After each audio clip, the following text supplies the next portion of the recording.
ஐசிடியில் மேக்ரோஸ்னு ஒன்று கேள்விப்பட்டிருப்பீங்க. அப்படின்னா என்னன்னு பார்த்தீங்கன்னா, it is a trading model under a specific time window. சிம்பிளாக சொல்லணும்னா ஒரு 1 hour கேண்டலில் எப்போ மேனிபுலேஷன் அண்ட் டிஸ்ட்ரிபியூஷன் நடக்கும்ன்றதை ஃபைண்ட் அவுட் பண்ணுறது.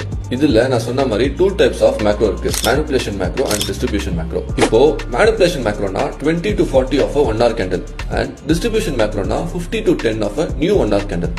ஸோ பேசிக்காக manipulation macro middle of the 1 hour கேண்டலில் நடக்கும் and distribution macro end of the 1 hour கேண்டலில் நடக்கும். பேசிக்காக நீங்கள் என்ன பண்ணணும்னா ஒரு ஹையர் டைம் ஃப்ரேமில் ஒரு பீடியரே மார்க் பண்ணிக்கோங்க.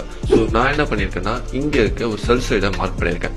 மார்க் பண்ணிட்டு கரெக்டாக மேக்ரோ டைமிங்கில் எனக்கு ஒரு IFEG வந்து ஃபார்ம் ஆகணும். இந்த இடத்துல கரெக்டாக எனக்கு IFEG ஃபார்ம் ஆயிடுச்சு. ஃபார்ம் ஆன உடனே நான் என்னோட என்ட்ரியை பிளேஸ் பண்ணி அதோட ஸ்விங் லோவில் வந்து என்னோட SL பிளேஸ் பண்ணிட்டேன். And also my target is இந்த ஈக்குவல் ஹைஸ் தான். ஸோ இங்கே நான் டார்கெட் பண்ணேன், எனக்கு ஈஸியாக 1:2 கிடச்சிருச்சு.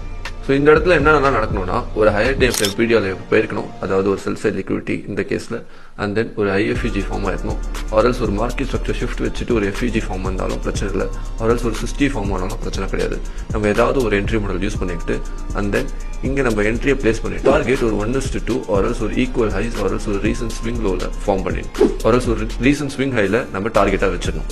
அண்ட் மெயின்லி நம்மளோட என்ட்ரி இந்த மேக்ரோ டைமிங் தான் இருக்கணும், அதுதான் ரொம்ப இம்பார்ட்டன்ட். ஸோ இந்த மேக்ரோ ஸ்பெசிஃபிக்காக என்னென்ன டைமிங்கில் ஹை ப்ராபபிலிட்டியாக ஒர்க் ஆகுன்றது டீட்டெயிலாக இதை பற்றி தெரிஞ்சுக்கணும்னா கமெண்ட் மேக்ரோ அண்ட் நானே உங்கள் DMல சென்ட் பண்ணுறேன். பைடா பாய்ஸ்.